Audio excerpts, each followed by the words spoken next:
Hello YouTube, this is the Dbtgamer Show, episode 196, and today I'm going to review one of the best 2D platformers on the Wii that was out last year.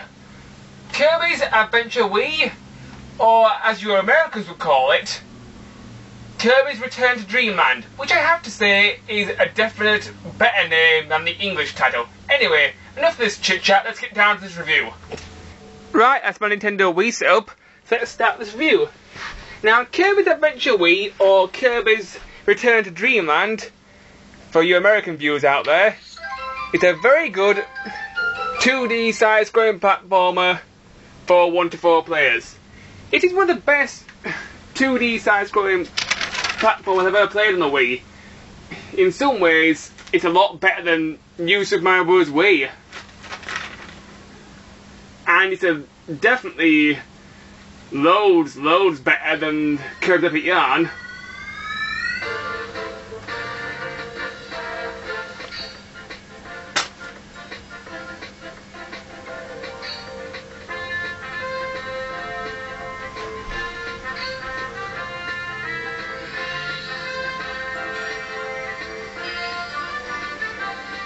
Right, now that the game's loaded, let's start the review.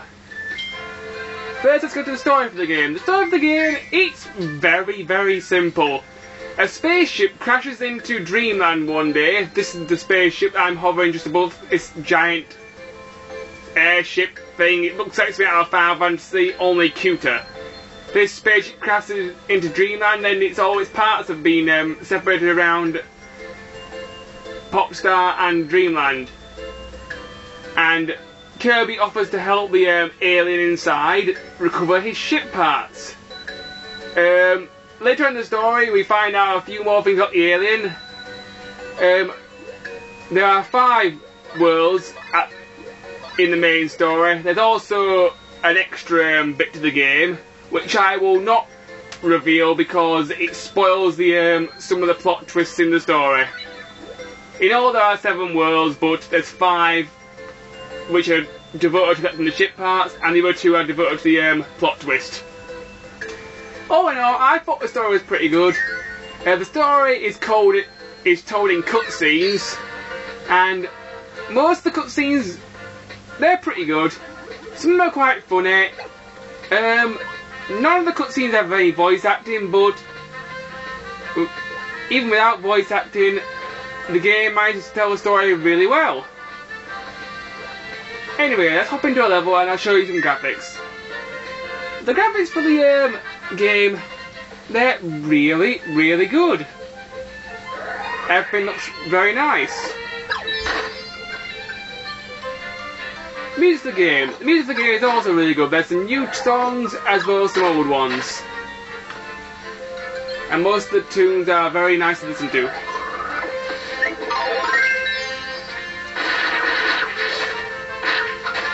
Feel my blade, enemies!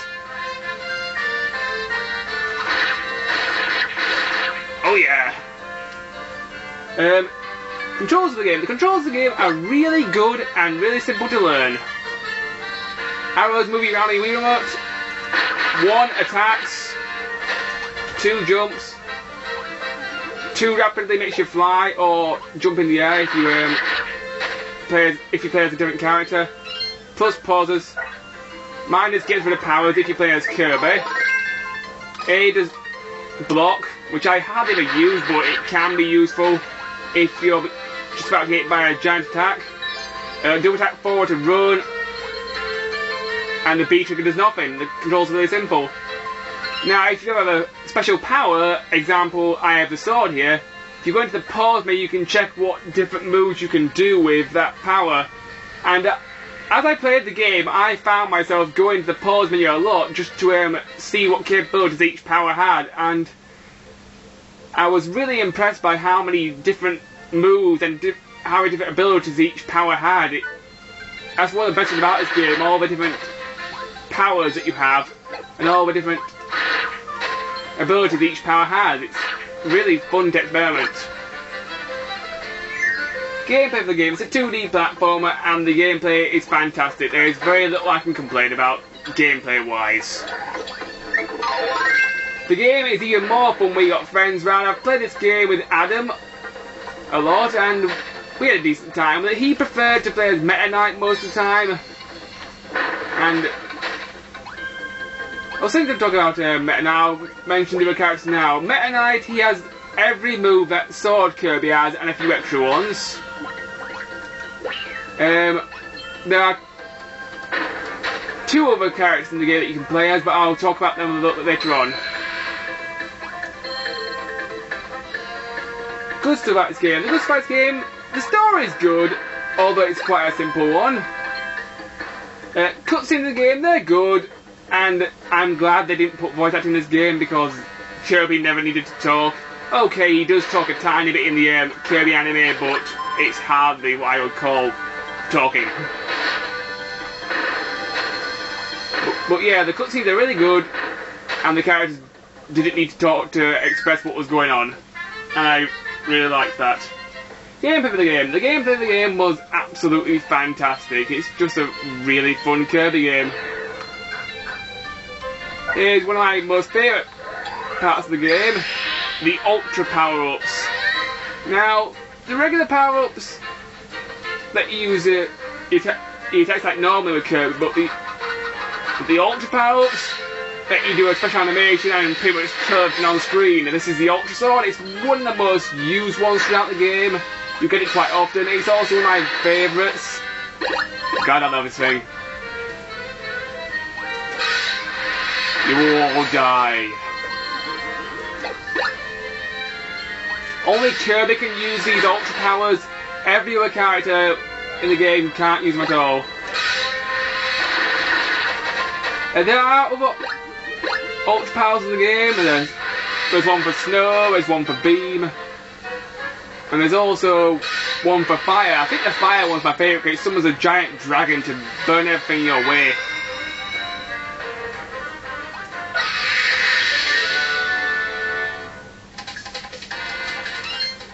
Other good stuff about the game. Another great thing about the game is all the different levels. At the start of the game, there aren't that many levels in each world, but as the game gets towards its ending, the levels get longer and more difficult. Some of the most difficult sections can be these sections where you go into a secret area and this black wall chases you. If the black wall catches up to you and crushes you, you die. And this can get rather frustrating in the later stages. Another great about this game is the bosses, but I will show you one of those later on in the review.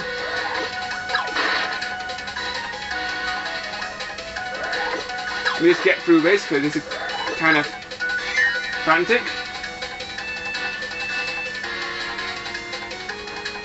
I'm just going to talk about the other co-op characters now. And the other co-op character in the game is Waddle Dee. Waddle Dee is my favourite co-op character because he wields a spear, therefore he's capable of long range and attacks that he's capable of long range and short range attacks. He's just a really good all-round character. The final playable character you can play as if you're playing in 2-player mode is King Dbtgamer. King Dbtgamer, he's a very heavy character and he has all the moves that Hammer Kirby has. He's really useful, although at times he can be a little bit slow at getting out of the way, and unfortunately this was kind of frustrating. He can't do his super jump like he had in Smash Bros. Brawl, which I was rather annoyed about because I liked that attack. And it's one of King Dbtgamer's signature moves that he's always had, and it was a shame that he didn't have it in this game to use.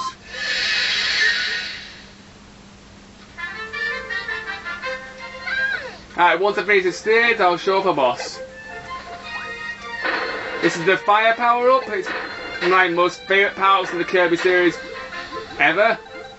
One of my favourite moves is just to press forward twice and do this. That is a very easy way to kill some of the bosses in this game.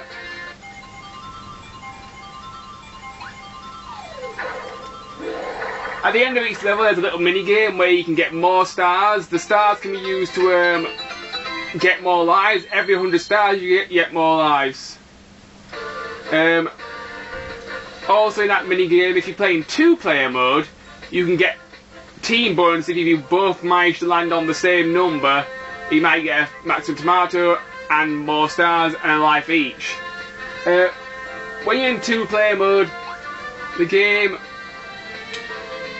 only takes lives off the first player. The second player can die as many times as he or she wants, and she'll always come back even if the lives are depleted to 0. But the first player is bound to the life count. Anyway, let's kill a boss. I won't be showing that many bosses today. I don't want to spoil some of the later bosses. I'll probably be showing footage from Worlds 1 and 2. This is the first boss of the game. This is Wispy Woods. He's the first boss in most Kirby games. There are a few where he isn't the first boss, but here he is again. He's not very difficult. Most of the bosses in this game have a second form. After their energy is depleted halfway, they'll get a little bit angry and then they'll come at you with more force and try and eat you.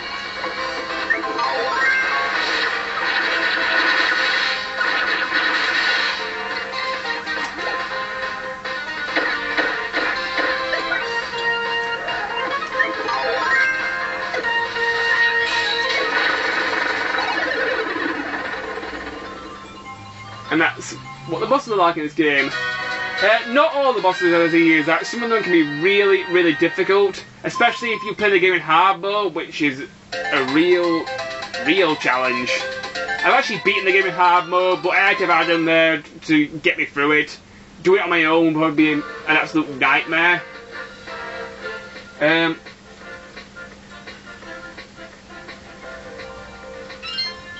I'm just going to click the main menu now and show off one of the mini games.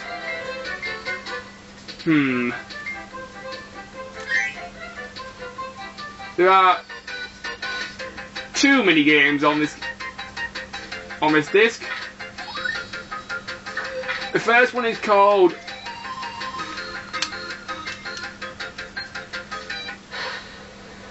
this one's basically is throw ninja stars at targets. You can also play it in 2-player mode if you want. This one uses motion controls. All you gotta do is swing your Wii remote and attempt to hit the bullseye or some of the other target lines.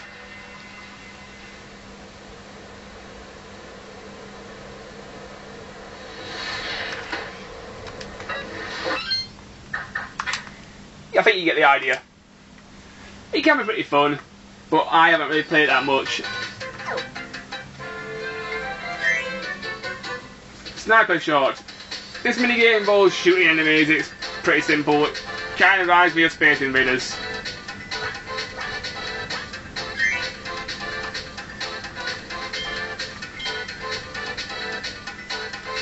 Most of the minigames require you to hold the Wii remote vertically so you can use the pointer.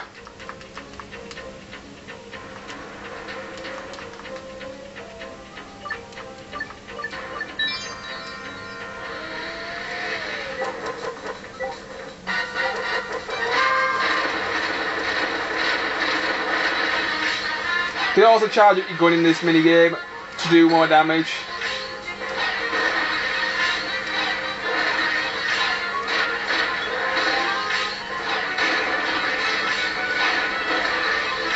This one I have to say I prefer it to the ninja game. It's a bit more fun for me. I kinda like shooting things. It's a good stress reliever.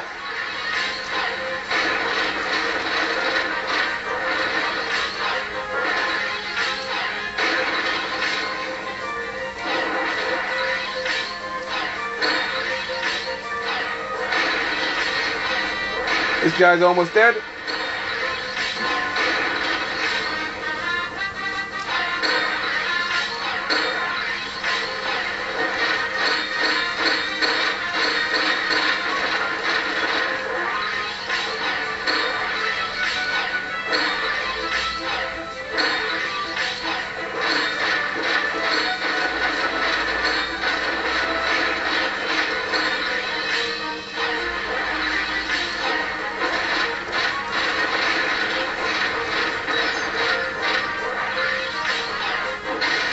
Kaboom!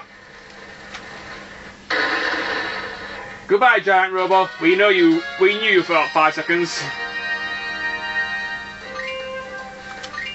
Well, that's one robot Skynet what we're using to destroy the world.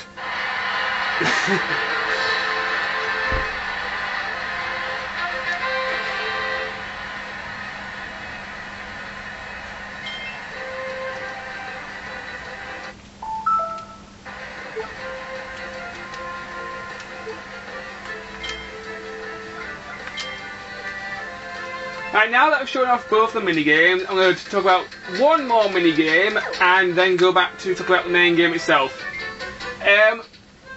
These aren't really mini-games, but they're sort of like mini-games in my opinion. There's the arena and the true arena.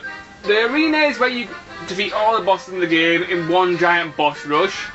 And then the true arena is defeating all the bosses in one row in hard mode, which is very challenging. I haven't actually got around to playing the arena modes yet. Maybe I'll play them in the future. There's also an option on this file menu to look at all the cutscenes. I haven't unlocked all the cutscenes yet because there's some cutscenes you can only unlock after collecting all the cogs in the game, or as the game calls them, energy spheres. I don't know, it sounds kind of silly because they don't really look like energy spheres to me. They look like cogs. And I can sort of visualise cogs better in my head. You know, a ship with a load of cogs missing, it would prove to be a problem. Okay, I suppose the ship ran out of energy, so it can't fly. It's plausible as well, but they look more like cogs to me. This is the spaceship. This is kind of like a special area where you can do certain challenges. Most of these challenges, they're just for fun. They do serve a small purpose. They can help you improve your skills with all the different powers that Kirby has. You can also play the 2 mini-games I showed you here as well, Ninja Dojo and Scope Shoot. And if you climb this ladder, you can pick any power you want from Kirby's arsenal, apart from the superpowers and a few other ones, and start off with that power in the level. Throughout the game there are several powers. I'll just go through them all now really quickly. In the first door we have Sword, Fire, Needle. Needle's one of my favourites. It's got a few new moves in the game. It can roll like a wheel, which is really awesome. Leaf, new power. It's mostly used for defense. It's quite useful if you're playing with a friend. They can hide in your leaf shield and attack the enemy whilst you defend them. Cutter, one of my old favourites. It's just really awesome. In this game, you can actually do the final cutter move on Super Smash Bros. It's really to pull off. You also charge it to make a huge boomerang. Next door.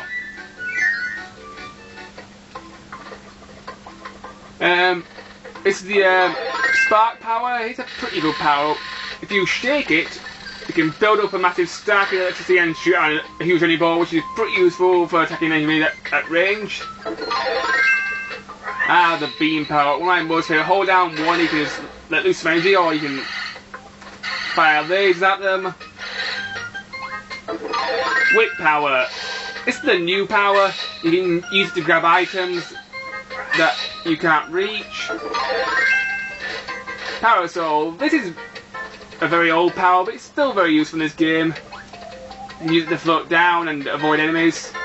And it also protects you from projectiles that may hit you from above. Storm power.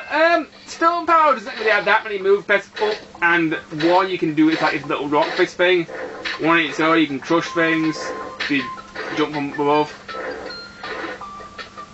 And that's pretty much all there is to rock power. Next door. This is a new one. This one's called Water Power. Water Power is okay. It makes you move pretty quickly, but in some ways it's a pretty weak power because it just sprays water at enemies and some areas don't even get damaged by it, but it can be useful if you know what you're doing with it. Bomb power, one of my most favourite ones. Although it does take a while to learn how to use this one. One of the best things that you can actually aim where the bomb goes. That's pretty useful. High jump. A very useful power, I think. It doesn't have that many skills, but it's very useful on the cloud boss known as Kraku.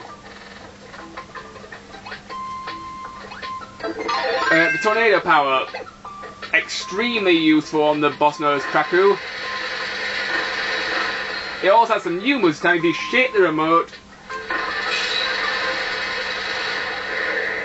Whilst in spinning mode, you can make a bigger tornado to kill loads of enemies. This is spear power, one of my most favourite ones, because it can do this, hold down one all the way, and you can fly.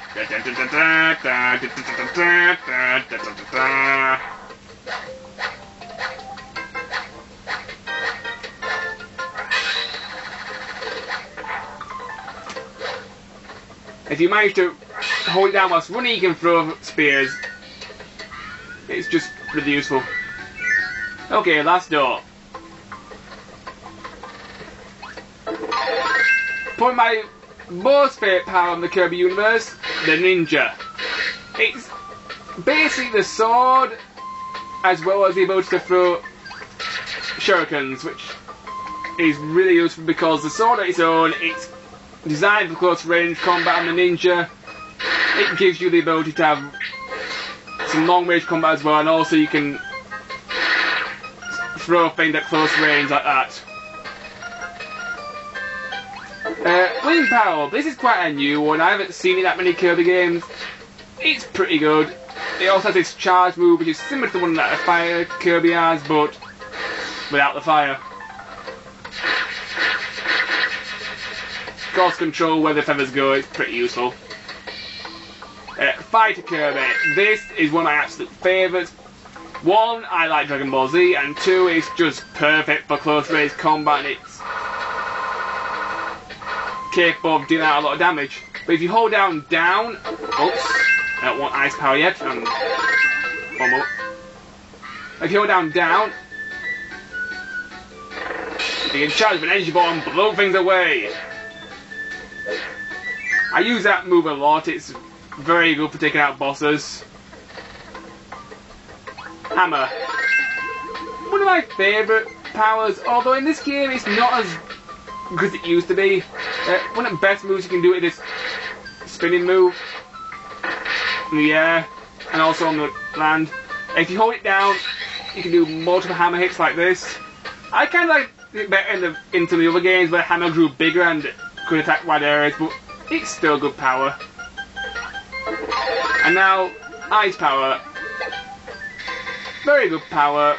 It's pretty simple. It's basically the ice version of the fire power. It has very similar moves. It's also got a second ability which is pretty useful. If you're running around in the ice, you will not slip and you'll just skate like this all the time. You can also skate when ice is not around. And it makes Kirby look like that kind of cute.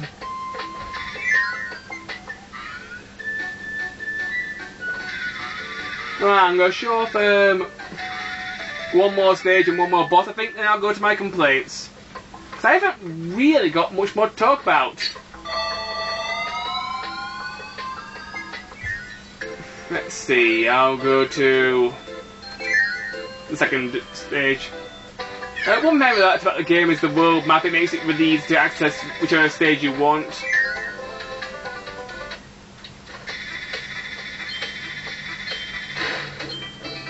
There are some powers that aren't in the spaceship. One power is microphone, which is really powerful in this game.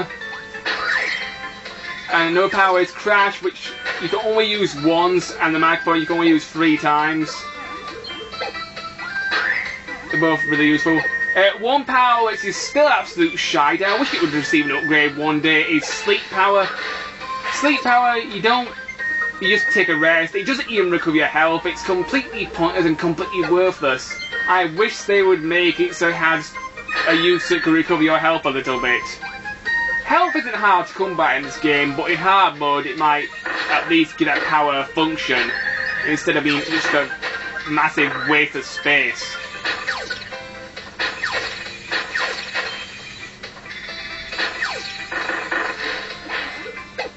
Whilst you're underwater, you can also spit bubbles at enemies, or you can use your sword, or your hammer, or your spear. Spitting bubbles at enemies can be quite effective at times.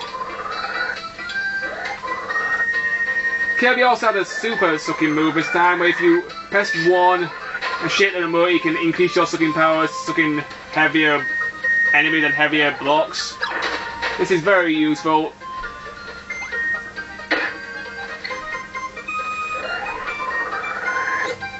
There we go.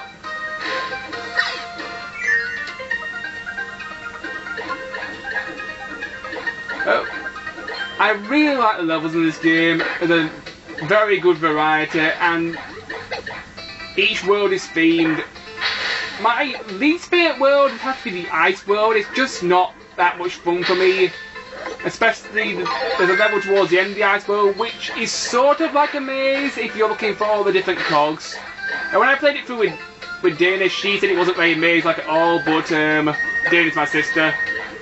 But I still think it's rather maze-like when it comes to looking for things, and I have got lost in there a few times.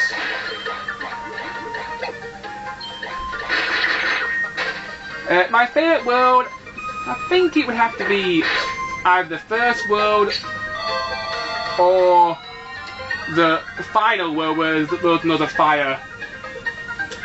In the 6th world, there's all these cannon puzzles, kind of like in Donkey Kong Country Returns, and they're really, really annoying and quite tricky at times.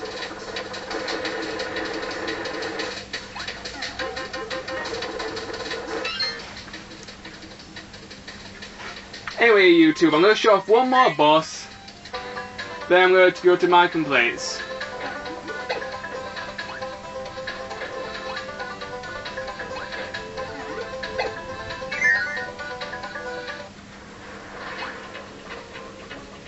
One of the best things about this game is that before you fight the bosses, they do give you maximum tomato, so you can fight the boss at full strength, and they also give you a choice of powers, but I'm going to skip the sword because the sword is awesome. It's very reliable.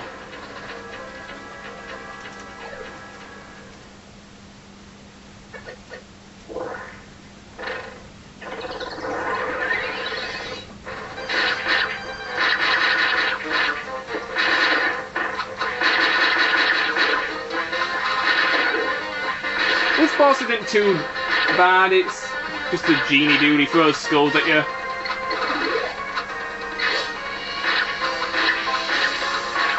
Look, just because you change your size and now you can bounce around like the final boss of Sonic 2 can, doesn't make you any more threatening.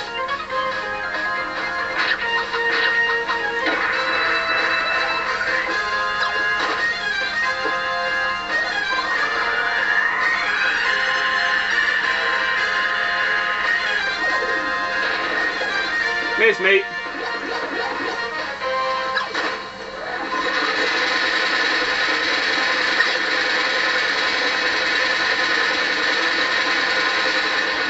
You might stick in more times, you make your stars even bigger and they'll do more damage. Hey buddy, you forgot something. Right back at you.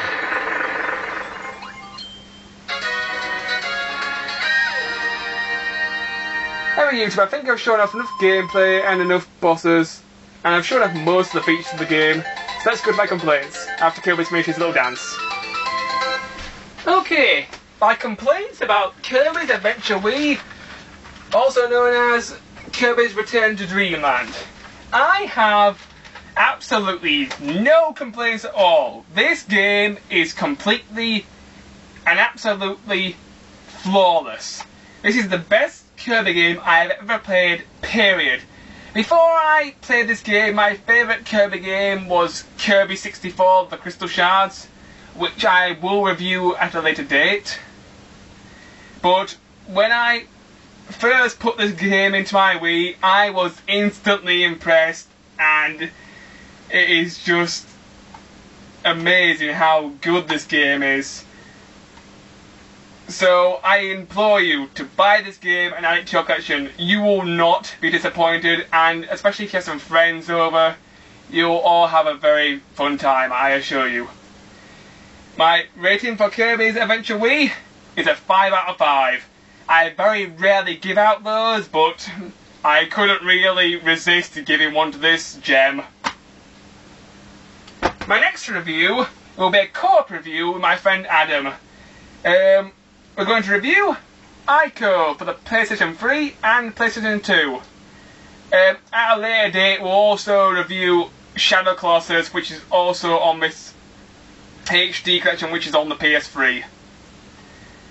Anyway, that's all I've got time for today, YouTube. Bye!